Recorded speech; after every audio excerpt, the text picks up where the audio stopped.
Hello friends, मैं सुनील शर्मा और आप सभी का एमबीबीएस बायोलॉजी क्लासेस में स्वागत है।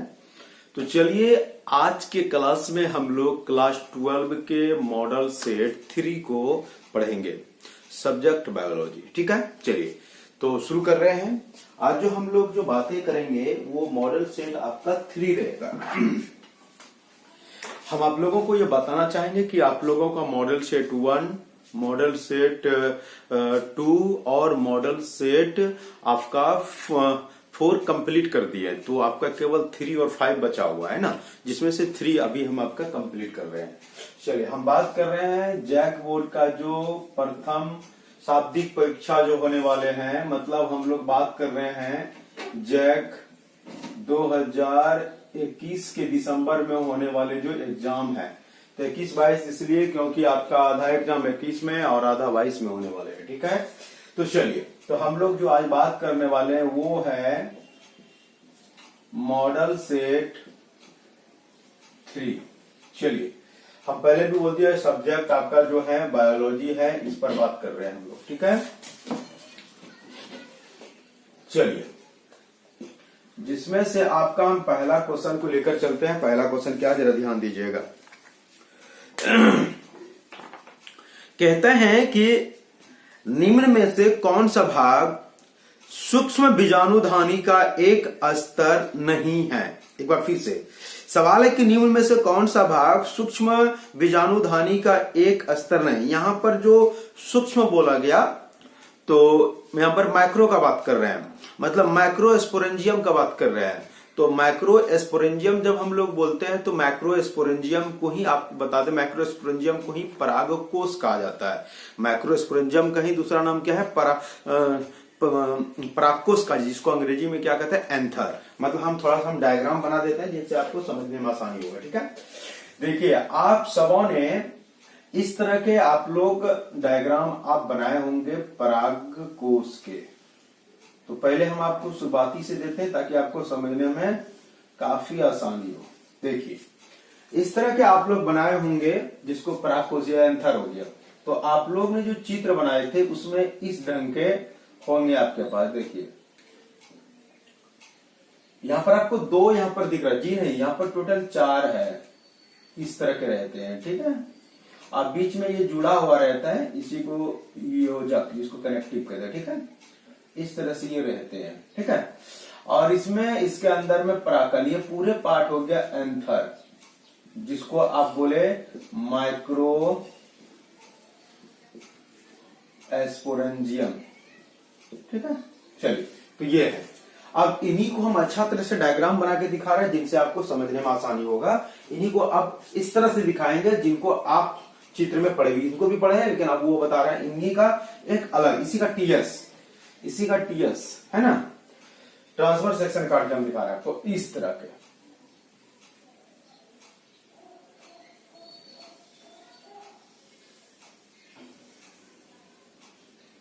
देखिए, इस तरह के जो एंथर का जो है वो हम दिखा रहे हैं आपको। देखिए तो ये जो एंथर जो होते हैं यहां पर जो बात कर रहे हैं, ये सबसे पहला आपका जो ये इसमें लेयर आपको दिख रहा है। ठीक है, अब फिर हम किसी एक में 4 में वही रहेगा, एक लेयर आपको यहां पर बना हुआ है।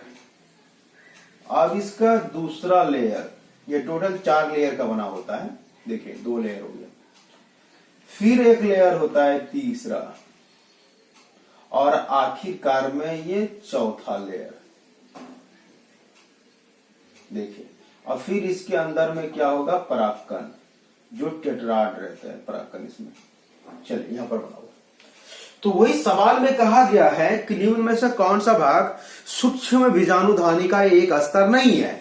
आपको यहाँ ऑप्शन में दिया गया, पहला नंबर इंडोथीसियम, अगला एपिडर्मिस, सी में मध्य स्तर, और डी नंबर में दिया आउटर लेयर। देखिए सबसे बाहर वाले जो होते हैं उसको एपिडर्मिस कहते हैं, इसको बाहर वाले एपिडर्मिस। ठीक है, जिसको बोले तो इसको एपिडर्मिस बोले। उसके बाद वाला जो है उसको इंडोथीसियम कहते हैं, इसके बाद वाला जो है उसको क्या कहते हैं, इंडोथीसियम। ठीक है, और फिर इसके अंदर जो है ये हो गया मध्य स्तर, मिडिल लेयर, और सबसे जो अंदर में रहता है इसका नाम है टेपेटम।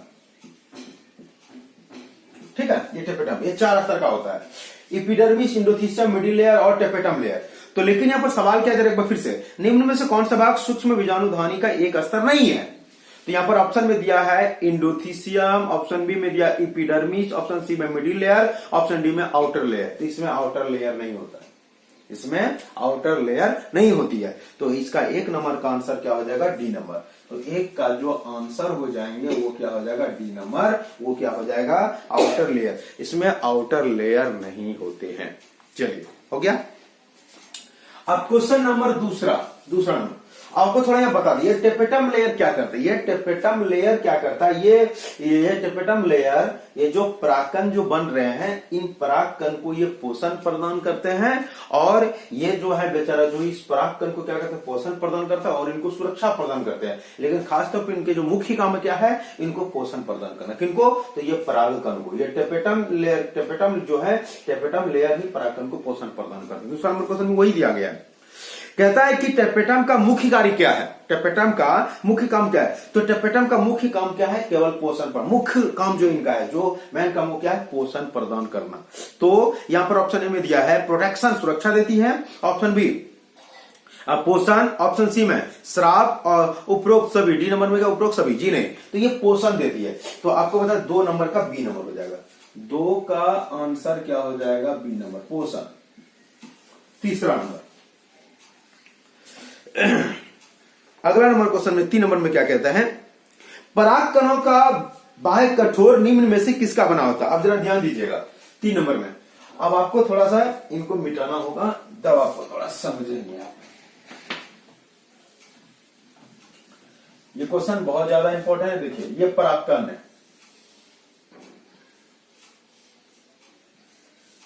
तो आपको बता दें परागकण जो होते हैं ये 2 लेयर से घिरी हुई रहती है। सबसे बाहर वाले लेयर को एक्साइन, ठीक है, अंदर वाले को इंटाइन। एक्साइन को वाह्यचोल और इंटाइन को अंतरचोल। ध्यान दीजिएगा। तो परागकण का जो बाह्य चोल रहता है ये किसकी बनी होती है? सवाल आता है कि बाह्य वाला भाग जो है ये कठोर भाग किसका बना होता है? तो आपको बता दें एक्साइन बना रहता है स्प्रोपोलेनिन नामक रासायनिक पदार्थ से। इसमें जो एक्साइन है, बाह्य चोल जो है, ये बनी होती है किससे? तो स्प्रोपोलेनिन से। और ये जो इंटाइन है, इंटाइन बना होता है सेल्यूलोज की। जरा ध्यान दीजिएगा, हम बोले आपको एक्साइन बना रहता है स्प्रोपोलेनिन नामक रासायनिक पदार्थ की, और इंटाइन बना रहता है सेल्यूलोज की। ठीक है, चलिए। तो यहां पर आपका ऑप्शन में 3 नंबर में क्या कहता है? परागकणों का बाह्य कठोर आवरण निम्न में से किसका बना होता है? ऑप्शन ए में कहता है लिग्निन, ऑप्शन बी में सेल्यूलोज, ऑप्शन सी में स्प्रोपोलेनिन, ऑप्शन डी में शर्करा। तो किसकी बनी होती है? स्प्रोपोलेनिन का। तो 3 नंबर का सी। 3 नंबर का आंसर क्या हो जाएगा? C number. चलिए, 3 नंबर हो गया। अब क्वेश्चन नंबर 4। हम क्वेश्चन नंबर 4 का बात करें थोड़ा। क्वेश्चन नंबर 4, जरा ध्यान दीजिएगा 4 नंबर में क्या कह रहे हैं। 4 नंबर में कहते हैं आपको कोमेलीना में किस प्रकार का पुष्प होता है? जरा इनको जरा समझिएगा, हम जो यहां पर बात कर रहे हैं।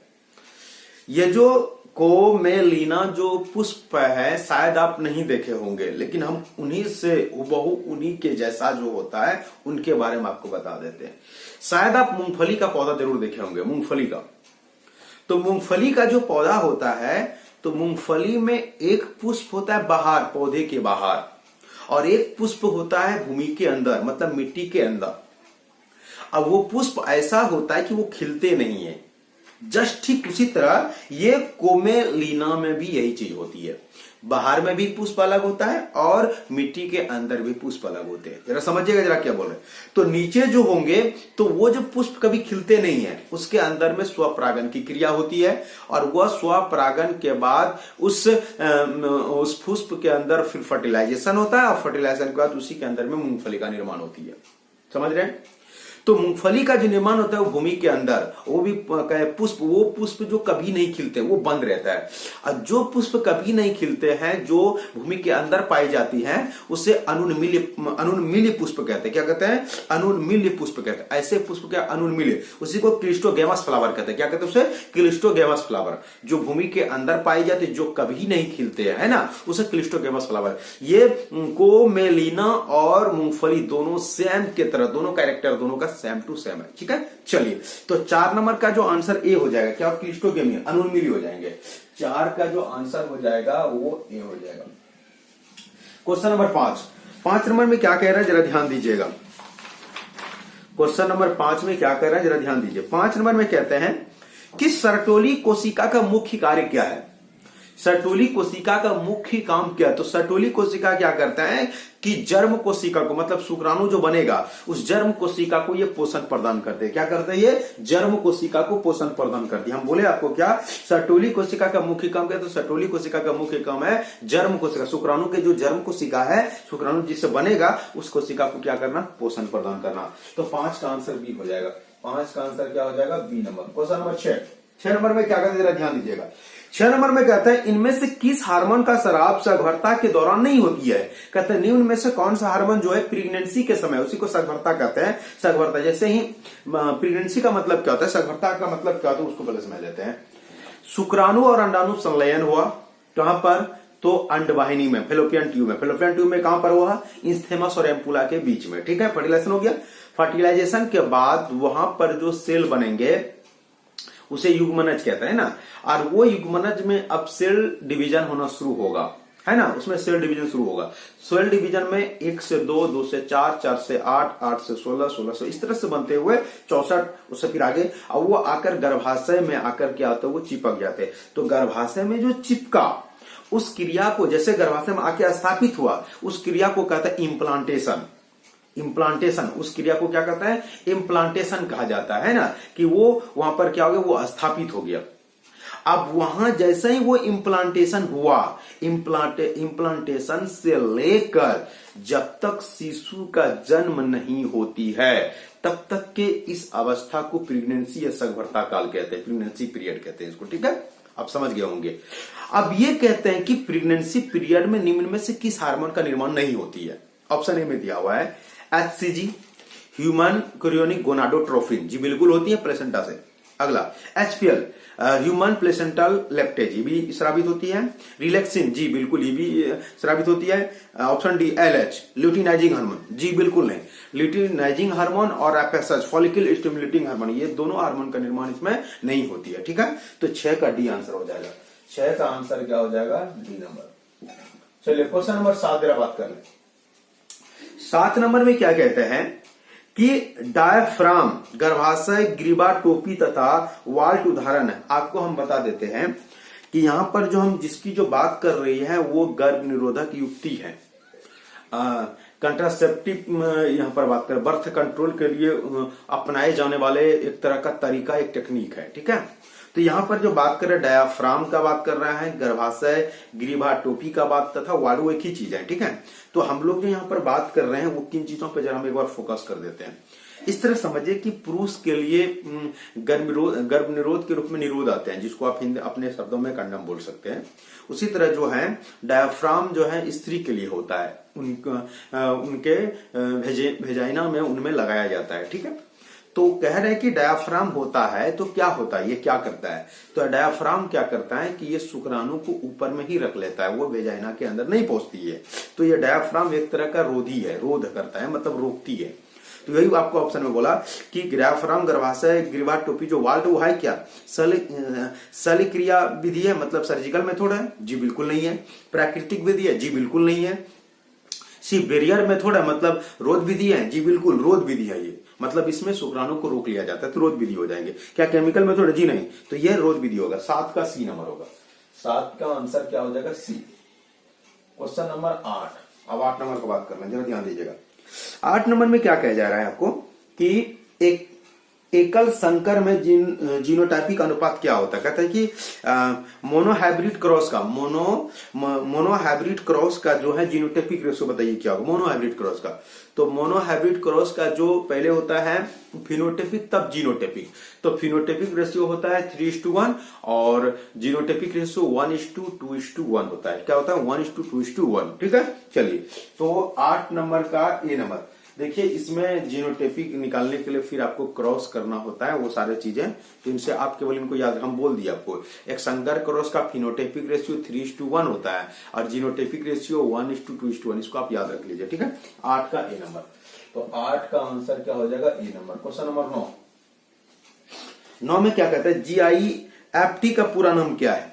GIFT का पूरा नाम, तो इसका GIFT का पूरा नाम ऑप्शन ए में कहता है gamete intra fallopian transfer, option B gamete inter fallopian transfer, option C gamete inter cellular fallopian transfer, option D gamete intra fallopian test.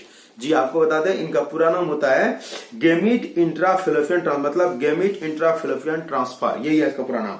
यह 9 नंबर का ए नंबर, 9 का ए, 9 का आंसर क्या हो जाएगा? ए नंबर। चलिए क्वेश्चन नंबर 10 का बात करें। क्वेश्चन नंबर 10 कहता है मेंडल के नियम का अपवाद निम्न में से कौन है? कहता है कि यहाँ पर जो दिया गया है कौन जो है जो मेंडल के अपवाद में है। तो ऑप्शन है में इनकम्प्लीट डोमिनेंस, जी बिल्कुल मेंडल के अपवाद में है। लिंकेज एंड क्रॉसिंग ओवर, जी बिल्कुल ये भी उसके अपवाद में है। ऑप्शन सी कोडोमिनेंस, जी बिल्कुल ये भी अपवाद में है। ऑप्शन डी कहते हैं ऑल, मतलब सभी, जी बिल्कुल ये सबके सब अपवाद में है। 10 नंबर का डी है, मतलब ये सब मेंडल ने नहीं दिए थे। ठीक है, चलिए अब बात जो कर रहे हैं हम लोग क्वेश्चन नंबर 11 का। क्वेश्चन नंबर हम लोग 11 का बात करें, जरा ध्यान दीजिए 11 नंबर में क्या कहा जा रहा है आपको। कहता है कि जीनोटाइपिक SSTTUU वाला व्यक्ति डायस युग्म का उत्पादन करेगा। आपको यहां दिया हुआ है capital S small s, capital T small t,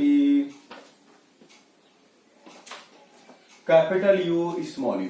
तो कहता है आपको किसमें कितना गेमिट बनेंगे, आप हमको समझे कितना गेमिट बनेगा। आप बताइए गेमिट बनने के लिए क्या होता है कि द्विगुणित गुणसूत्र की संख्या का आधा तभी ना होगा जब वो दोनों सेम रहेगा। तो यहां पर तो सेम होगा ही नहीं, तो यहाँ सबके सब अलग अलग है, सबके सब अलग अलग है। तो इसको इस तरह से अलग अलग लिख सकते हैं, एस एगो बड़ी एस है तो छोटी एगो एस हो जाएगा। तो ये भी अलग अलग होगा, कैपिटल टी है तो स्मॉल टी होगा, ये भी अलग होगा, ये भी अलग हो जाएगा। यू है कैपिटल यू है स्मॉल यू है, तो इसमें काउंटिंग कर लीजिए, क्योंकि ये तो गेमिट तो बनेगा ही नहीं। गेमिट इसलिए नहीं बनेगा क्योंकि ये सबके सब अलग अलग है, क्योंकि ये कैपिटल है तो स्मॉल है, ये कैपिटल स्मॉल है, ये कैपिटल स्मॉल, सब अलग अलग चीजों को निर्धारित करता है। तो काउंटिंग कर लीजिए, 1 2 3 4 5 6 हो गया। तो आपका आंसर इसमें 6, 11 का डी हो जाएगा। तो 11 नंबर का आंसर क्या हो जाएगा? वो डी नंबर। चलिए, चाहे तो आप किसकी शॉट भी ले सकते हैं। मेरे दोस्त जो हमारे चैनल पर नए हैं, चैनल को सब्सक्राइब कर लीजिए, खासकर अगर सब्सक्राइब नहीं भी करते तो अपने दोस्तों के साथ शेयर जरूर कीजिए। चलिए आगे मिलते हैं। अब बात कर रहे हैं हम लोग क्वेश्चन नंबर 12 का। 12 में क्या करें जरा ध्यान दीजिएगा। कहता है क्या स्नैपड्रैगन प्रदर्शित करता है, सवाल दिया है स्नैपड्रैगन प्रदर्शित करता है, क्या प्रदर्शित करता है? एक बार फिर से कहता है स्नैपड्रैगन किसको प्रदर्शित करता है? आपको पता है स्नैपड्रैगन जो है उन्हीं वो स्नैपड्रैगन बोलिए और एक पौधा मिराबिलिस जलापा बोलिए, फोरोक्लॉक प्लांट बोलिए, सबके सब एक ही है। ठीक है, तो स्नैपड्रैगन जो प्रदर्शित वो क्या करता है? तो ये प्रदर्शित करता है इनकम्प्लीट डोमिनेंस को, मतलब अपूर्ण प्रभाविता को प्रदर्शित करता है। आपको बताए थे कि इनकम्प्लीट डोमिनेंस की जो खोज जो है कार्ल कोरेंस नामक वैज्ञानिक ने किया था, है ना, कार्ल कोरेंस ने। तो किस पौधा में? तो वही मिराबिलिस जलापा बोलिए, या तो फिर उसी को आप बोल सकते हैं मिराबिलिस जलापा बोलिए, या तो फिर उसी को आप बोल सकते हैं स्नैपड्रैगन फोरोक्लॉक प्लांट, ये सब। ठीक है, तो 12 नंबर का बी हो जाएगा आंसर। 12 का आंसर क्या हो जाएगा? B number. चलिए अगला क्वेश्चन क्या कहते हैं। कहते हैं कि कॉर्नबर्ग, क्या कहते हैं? कॉर्न, ऐसे कोहेनबर्ग होता है, यहाँ कॉर्नबर्ग लिख दिया है, कोहेनबर्ग। तो कहता है कि कॉर्नबर्ग एंजाइम को हम इस नाम से भी जानते हैं। देखिए कोहेनबर्ग, इसलिए कोहेनबर्ग ने ही इनका खोज किया था। ठीक है, तो कोहेनबर्ग एंजाइम हम इस नाम से कोहन वर्ग के द्वारा खोजा गया एंजाइम का नाम जो है इनको बोला है। तो उन्होंने जो खोज किया उसका खोज किया डीएनए पॉलीमरेज एंजाइम का। अब पॉलीमरेज एंजाइम का खोज किसने किया था? तो कॉर्नबर्ग ने कब किया था? तो 1956 में किया था। ठीक है, कब किया था? 1956 में उन्होंने खोज किया था। तो किनका? तो पॉलीमरेज का। तो ऑप्शन में था लाइगेज, प्राइमेज, पॉलीमरेज, इनमें से कोई नहीं। तो पॉलीमरेज का खोज किया था। तो 13 का सी नंबर। तो 13 नंबर का जो आंसर होगा वो सी होगा। अब क्वेश्चन नंबर 14 में क्या करें जरा ध्यान दीजिएगा। कहता है VNTR का पूरा नाम। तो VNTR का पूरा नाम होता है वेरिएबल, यहां पर सवाल क्या कर रहा है? VNTR। तो कहता है variable number of tandem repeat. ध्यान दो फिर से, कहता है VNTR का पूरा नाम। तो VNTR का पूरा नाम होता है variable number of tandem repeats है। तो यहां पर ऑप्शन में देख लेते हैं। तो ऑप्शन नंबर ए में कहते हैं variable number of random repeats. Option B में variation number of random repeats. Option C में variable number of tandem repeats. Option D में कहता है variable number and tandem repeats. तो क्या हो जाएगा? तो variable number of tandem repeats यानी सी नंबर। 14 का आंसर जो हो जाएगा वो क्या हो जाएगा? C number. ठीक है, चलिए अब बात करेंगे 15 नंबर क्वेश्चन का। 15 नंबर क्वेश्चन में क्या कहा जाए ध्यान दीजिएगा। कहता है निम्न में से कौन सा कूट एक प्रारंभिक कूट है? कहता है निम्न में से कोडॉन जो है, कौन सा कोडॉन जो है मतलब इनिशियल कोडॉन है ना। इनिशियल कोडॉन कौन सा है? तो आपको पहले भी बताए थे इनिशियल कोडॉन के अंदर क्या था? AUG। कौन आते हैं? बोले AUG। ऑप्शन नंबर ए में दिया, यहाँ पर ऑप्शन नंबर ए में दिया है AUG। क्वेश्चन नंबर 16 यही हो जाएगा, मतलब इसका ऑप्शन नंबर 15 का हो जाएगा ए नंबर। अब 16 नंबर क्वेश्चन को जरा ध्यान से देखिएगा क्या कहता है 16 नंबर में। 16 नंबर में कहा रहा है आपको कि एक मैसेंजर आरएनए का कोडिंग अनुक्रम क्या कहलाता है? ध्यान दीजिएगा।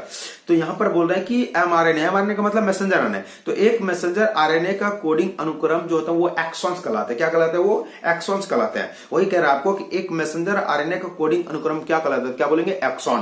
तो 16 नंबर का ए आंसर हो जाएगा, 16 का ए। ठीक है, क्वेश्चन नंबर 17। इसका ऑप्शन बोल को फायदा नहीं, जो हो रहा है वो उसको हम बताते चले आ रहे हैं। कहते हैं डीएनए आधारित डीएनए एक पॉलीमरेज बहुलकीकरण को किस दिशा में उत्प्रेरित करता है? एक बार फिर से कहता है कि डीएनए आधारित डीएनए पॉलीमरेज बहुलकीकरण को किस दिशा में उत्प्रेरित करता है? कहता है आपको कि यहां पर जो डीएनए जो है डीएनए पॉलीमरेज में उनको डायरेक्शन जो दिया जाता है तो किस दिशा में रहता है? उनका क्या दिशा रहता है? तो डीएनए की जो दिशा होती है तो वो 5' से 3' की ओर। किसकी ओर? 5' से 3' की ओर। ये याद रखेगा, 3' से 5' की ओर कभी नहीं, 5' से हमेशा 5' से 3' की ओर। तो 17 का आंसर हो जाएगा, 17 का आंसर हो जाएगा बी नंबर, 5' से 3' की ओर। ठीक है, चलिए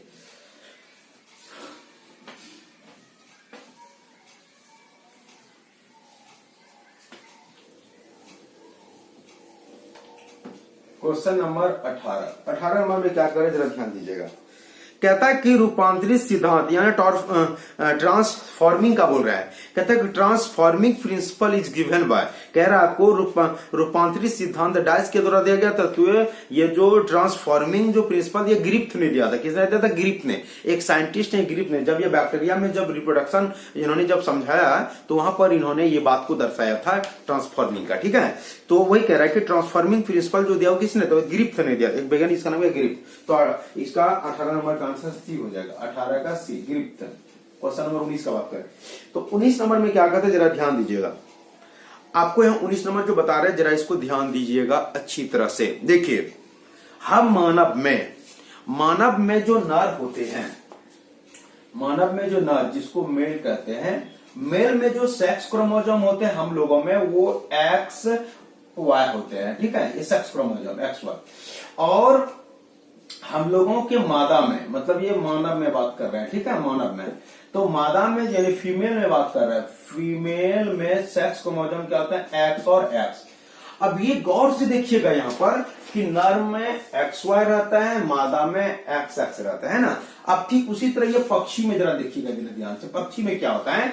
पक्षी में जो नर होते हैं, नर जिसको बात बोले हम लोग मेल, तो मेल में जो सेक्स क्रोमोसोम होगा वो ZZ होता है। क्या होता है वो? ZZ। क्या होता है वो? ZZ। ठीक है, ये उसका सेक्स क्रोमोसोम है। और वही मादा पक्षी जो होंगे जिसको फीमेल अब वर्ड बोलेंगे, फीमेल में जो सेक्स क्रोमोसोम होता है वो होता है ZW। देखिए एकदम उल्टा है ना, कि मतलब नर में क्या हो जाएंगे तो ये विषम युग्म के मतलब अलग अलग इसमें युग्मक बनेंगे, है ना, अलग अलग शुक्राणु देखने में मिलेगा। एक शुक्राणु मिलेगा जिसमें X क्रोमोसोम, एक Y क्रोमोसोम, लेकिन अंडाणु जब मिलेगा जितने भी अंडाणु सब में वही X क्रोमोसोम ही होंगे। लेकिन अब यहां देखिए नर में जो पक्षी में जब नर में शुक्राणु बनेंगे तो सब होगा Z क्रोमोसोम का, लेकिन मादा में जो अंडाणु बनेंगे वो Z भी हो सकता है, W भी हो सकता है उनके सेक्स क्रोमोसोम। ठीक है, चलिए तो ये इस तरह का वही आपको सवाल में पूछा गया है कि नर और मादा पक्षियों में निम्नलिखित में कौन सा गुणसूत्र होते हैं, तो नर में ZZ होगा और मादा में ZW होंगे। ठीक है, तो इसके ऑप्शंस हो जाते हैं ए नंबर 19 का ए, तो 19 का जो आंसर हो जाएंगे 19 नंबर का जो आंसर हो जाएंगे 19 नंबर का आंसर वो ऑप्शन नंबर ए हो जाएंगे। ठीक है, चलिए एक बार चाहे तो आप स्क्रीनशॉट ले सकते हैं। चलिए अब आगे बढ़े, चलिए देखिए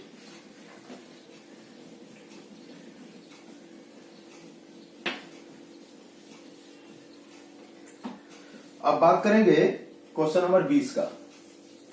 20 नंबर में क्या कहते जरा ध्यान दीजिए, कहते हैं निम्नलिखित में कौन सा फल मिथ्या फल का एक उदाहरण है। एक बार फिर से कहते हैं निम्नलिखित में से कौन सा फल मिथ्या फल का एक उदाहरण है। तो मिथ्या फल हम आपको पहले बता दें, मिथ्या फल कहते हैं कि ऐसी फल जिसका निर्माण अंडाशय से ना होकर पुष्पासन से होती है, जिसका निर्माण अंडाशय से ना होकर कहां से होता है, पुष्पासन से। अंडाशय और पुष्पासन थोड़ा सा हम आपको बता दें, ध्यान दीजिएगा। देखिए ये पुष्प का मादा जननांग है, जिसको अंग्रेजी में बोले तो कार्पेल, हिंदी में बोले तो स्त्री केसर। देखिए जरा ध्यान से, तो ये वाला जो पार्ट हो गया इसी को कहा जाता है पुष्पासन। ठीक है, अंग्रेजी में बोले तो थैलेमस, और ये वाला जो पार्ट जो घड़ा की तरह दिख रहा है इसी का नाम है ओवरी, जिसको हिंदी में बोले तो अंडाशय। ठीक है, चलिए जरा ध्यान दीजिए, तो अंडाशय से अगर फल का निर्माण होता है तो वो ट्रू फ्रूट हो जाएगा, सत्य फल हो जाएगा। और वही अगर फल का निर्माण अगर पुष्पासन से होता है तो उसे असत्य फल कहते हैं, मतलब झूठा फल कहते हैं। ठीक है, तो वही आपको यहाँ पर पूछा गया निम्न से कौन सा फल मिथ्या, मिथ्या मतलब झूठा होता है। ठीक है, तो मिथ्या, तो ये जो पुष्पासन जो है इनसे जिसका जिसका भी निर्माण होगा पुष्पासन से उन सबको मिथ्या फल कहेंगे। उदाहरण के तौर पर सेब हो गया, नाशपाती हो गया, ये फल जो है क्या है, झूठा फल है, मतलब मिथ्या है। एक्चुअली में सही में ये सत्य फल नहीं है। ठीक है, तो सत्य फल के अंतर्गत कौन कौन आ जाएंगे, तो सत्य फल के अंतर्गत वो आएंगे जिसका निर्माण अंडाशय से होती है। उदाहरण के तौर पर जैसे आम हो गया, संतरा हो गया, नींबू हो गया, है ना, इनके अलावा मिर्च हो गया, बैगन हो गया, टमाटर, इन सब का निर्माण चूंकि अंडाशय से होती है इसीलिए उसे सत्य फल कहा जाता है। ठीक है, चलिए अब आगे बढ़ते हैं। अब हम लोग 20 का जो आंसर हो जाएगा, 20 का आंसर हो जाएगा डी नंबर। तो यहाँ पर जो आपको असत्य फल में जो ऑप्शन में दिया गया है आम, तो सत्य फल है, गावा, अमरूद भी सत्य फल है, कटहल भी सत्य फल, ये क्या हो जाएगा, एक फल असत्य फल। चलिए आप क्वेश्चन नंबर 21 का बात करें। 21 में कहते हैं भ्रूणपोष, कहते हैं भ्रूणपोष में गुणित संख्या क्या होती है इंडोस्पर्म में, है ना। तो आपको बता दें कि भ्रूणपोष में गुणसूत्र की संख्या 3n होता है। कितना होता है, 3n। हाँ, भ्रूणपोष में गुणसूत्र की संख्या कितना होता है, 3n होती है। कितना होता है, 3n।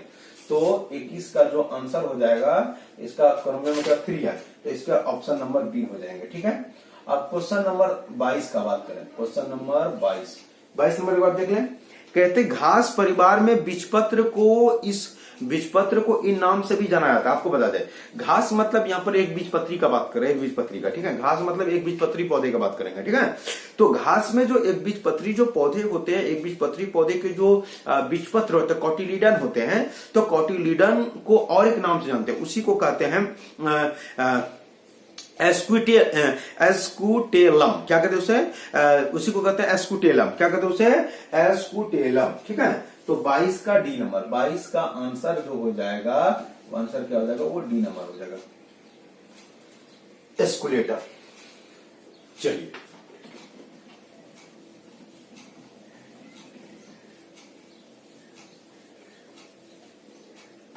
अब बात करेंगे क्वेश्चन नंबर 23 का। 23 नंबर क्वेश्चन में जरूर ध्यान दीजिएगा, क्या कहते हैं। कहता कि प्रतिरक्षी अणु का उत्पादन किसके द्वारा किया जाता है। कहता है आपको एंटीबॉडीज आर प्रोड्यूस्ड बाय, कहता है आपको प्रतिरक्षी अणु जो अणु होता है वो कौन उत्पादन करते हैं, तो वो बी सेल करता है। वो बी सेल का मतलब यहाँ पर बी लिम्फोसाइट का बात कर रहे हैं, ठीक है। तो बी सेल करते हैं, बी लिम्फोसाइट करते हैं। तो 23 नंबर का बी आंसर होगा, 23 का आंसर होगा बी नंबर, मतलब बी लिम्फोसाइट, ठीक है। अब क्वेश्चन नंबर 24 नंबर में क्या कहते हैं, ध्यान दीजिए। कहता है कि कोलेस्ट्रॉम में कौन सा प्रतिरक्षी अणु पाया जाता है, मतलब कहता है पीयूष में, पीयूष को मतलब कोलेस्ट्रॉम का बात कर रहे हैं। कोलेस्ट्रॉम हम आपको क्या कहते हैं, आपको मॉडल सेट 2 में बता चुके होंगे। तो कोलेस्ट्रॉम में क्या, कोलेस्ट्रॉम में IgA मतलब इम्यूनोग्लोब्यूलिन ए पाई जाती है, मतलब एंटीबॉडी जिसमें ए मिलेगा, इम्यूनोग्लोब्यूलिन ए मिलेगा, ठीक है। तो 24 नंबर का आंसर ए हो जाएगा, 24 का आंसर ए मतलब IgA, ठीक है। क्वेश्चन नंबर 25 में कहता है कि अतिरंजित अनुक्रिया निम्न में से किससे संबंधित है। कहता है कि एलर्जी जो है वो रिलेटेड किससे रहता है, तो इसमें कौन उससे संबंधित है। तो ऑप्शन ए में कहता है हिस्टामिन, ऑप्शन बी में कहते हैं सीरोटोनिन, ऑप्शन सी में मेलानिन, ऑप्शन डी में कहते हैं बोथ ए बी दोनों। जी नहीं, तो इसका जो आंसर होगा ए नंबर हिस्टामिन होगा। क्या होगा, हिस्टामिन। 25 का ए नंबर, 25 का आंसर क्या हो जाएगा, वो ए। क्वेश्चन नंबर 26 का बात करें, जरा ध्यान दीजिएगा।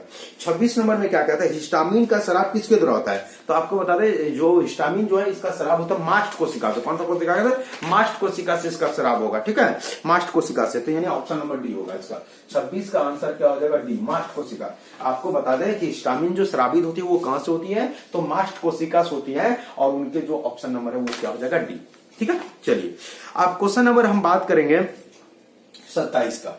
क्वेश्चन नंबर बात करेंगे 27 में क्या क्वेश्चन में कह रहे हैं, जरा इसको ध्यान दीजिएगा।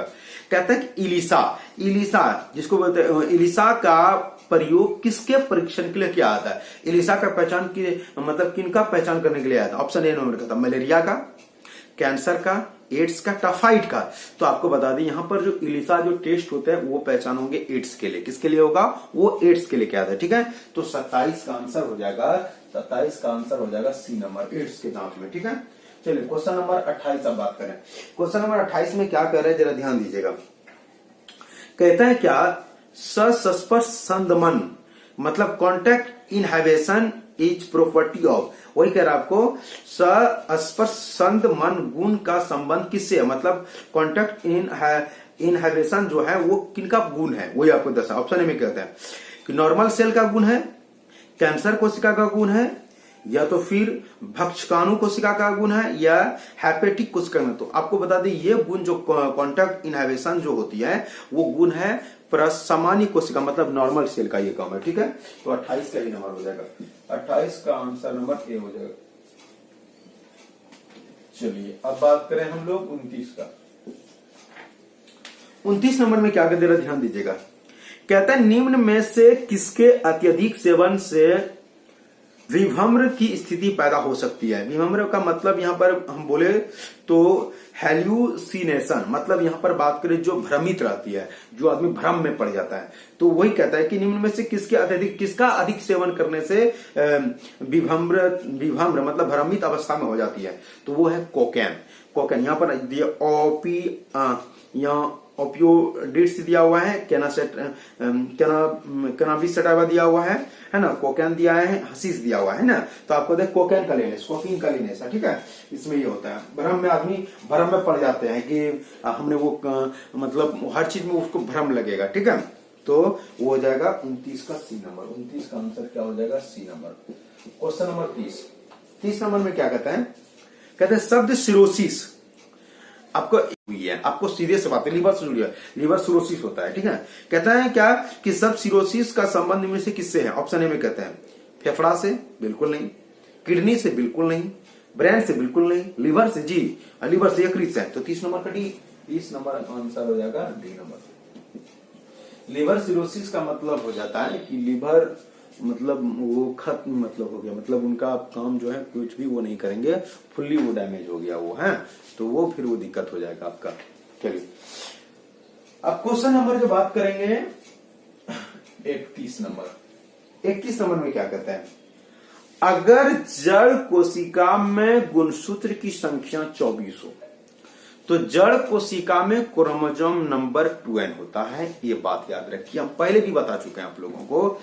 पौधा या जंतु के हर पार्ट्स में क्रोमोसोम नंबर 2n होता है, हर पार्ट्स में, केवल युग्मक को छोड़कर, केवल युग्मक को छोड़कर शरीर के हर पार्ट्स में, हेयर में, ईयर में, नोज में, टीथ में, फिंगर में, हर पार्ट्स में जो है क्रोमोसोम नंबर 2n होती है। जिस तरह हम लोगों में ठीक उसी तरह पौधा में भी होता है। ठीक है, चलिए इसका थोड़ा ये न्यूमेरिकल थोड़ा सॉल्व करते हैं। देखिए क्या कहता है आपको,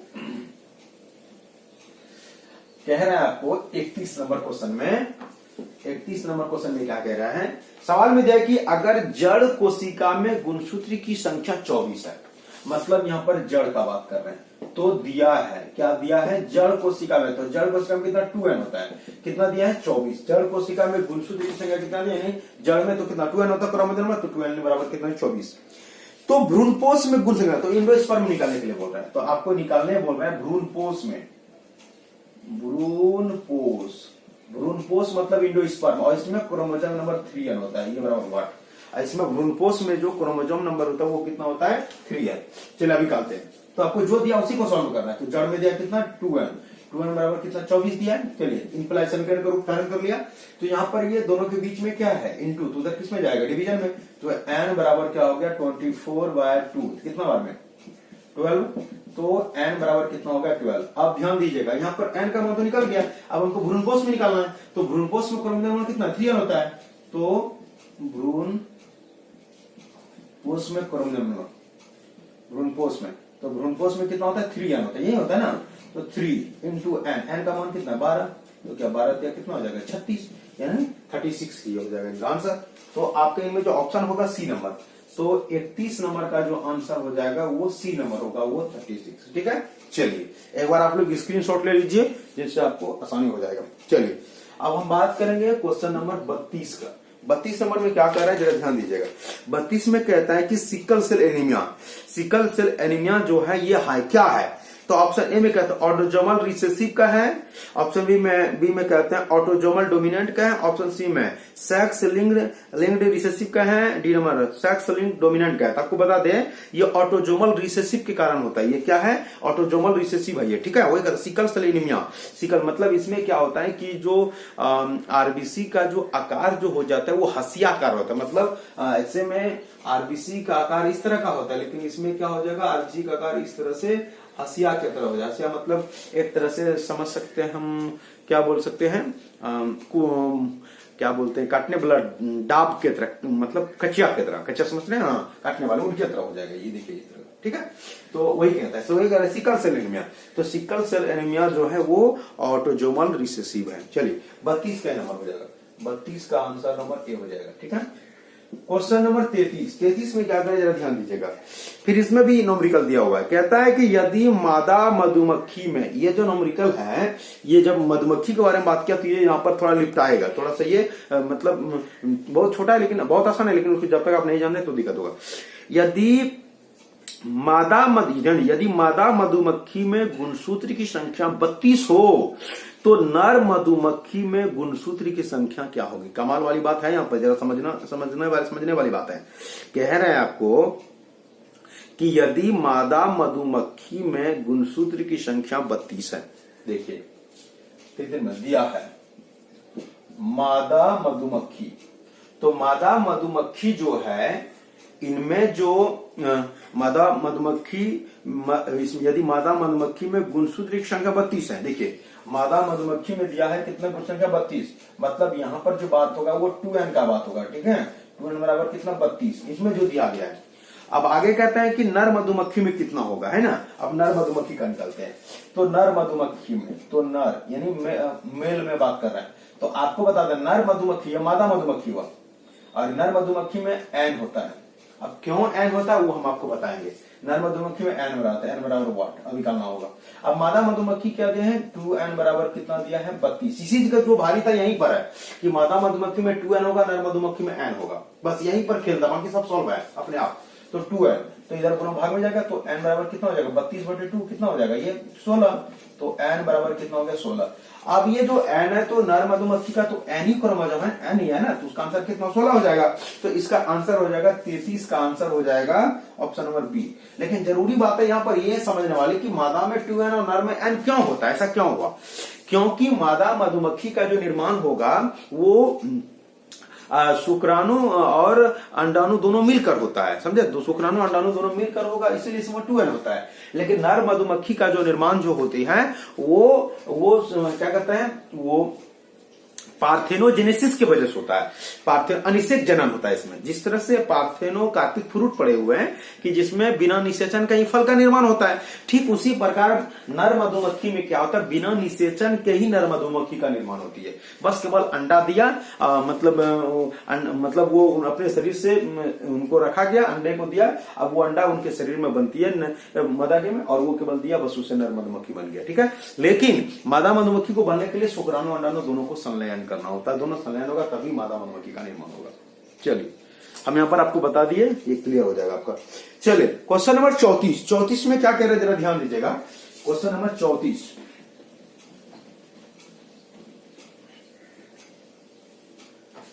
क्वेश्चन नंबर 34 में क्या कह रहे हैं जरा ध्यान दीजिएगा। कहता है कि वैसा बीज जिसमें अपशिष्ट भ्रूणपोष हो कहलाता है। कहता है वैसा बीज जिसमें अवशिष्ट, कहता है जो जिसमें अपशिष्ट भ्रूणपोष हो क्या कहलाता है, तो इससे बीज को कहते हैं एल्बुमिनस। एल्बुमिनस बीज कहते हैं, जिसमें एक्स्ट्रा भ्रूणपोष अगर उसमें रहता है तो उसी को क्या कहते हैं, एल्बुमिन बीज कहते हैं, ठीक है। उसी को एल्बुमिन बीज कहते हैं।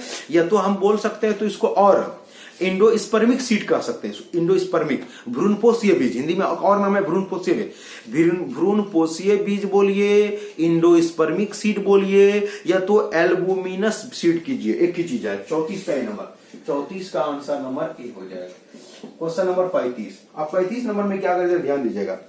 कहता है त्रिसंलयन में किसके विकास में सहायक है। त्रिसंलयन जो होता है आखिर वो किसका निर्माण करता है, किसका विकास करता है, तो त्रिसंलयन में द्वितीयक, केंद्रक और एक नर युग्मक संलयन करता है, उसी को त्रिसंलयन कहते हैं। तो त्रिसंलयन में भ्रूणपोष का विकास होता है, भ्रूणपोष का निर्माण होता है, इंडोस्पर्म का निर्माण होता है। तो ऑप्शन ए में दिया है एम्ब्रियो, ऑप्शन बी में क्या फलभित्ति, ऑप्शन सी में भ्रूणपोष, ऑप्शन डी में युग्मनद, तो इसका सी हो जाएगा इंडोस्पर्म। तो 35 का आंसर जो हो जाएगा, 35 का जो आंसर हो जाएगा वो हो जाएगा सी नंबर। चलिए मेरे दोस्त, हम आप लोगों का मॉडल सेट 3 को कंप्लीट कर दिए हैं, ये क्लियर हो गया है आप लोगों का। तो आप लोग यहां पर इनको कंप्लीट करते चले जाइए, और ओनली एक मॉडल सेट बचा हुआ, फिर उनको बाद ये आपका जग द्वारा दिए गए मॉडल सेट कंप्लीट हो जाएगा। फिर आपसे इनसे जुड़ी जो भी सवाल हैं और भी बनेंगे, वो आपके एग्जाम से पहले तक में आपको हम अपने यूट्यूब चैनल के द्वारा आप तक पहुंचाते रहेंगे। चलिए मिलते हैं अगले क्लास में।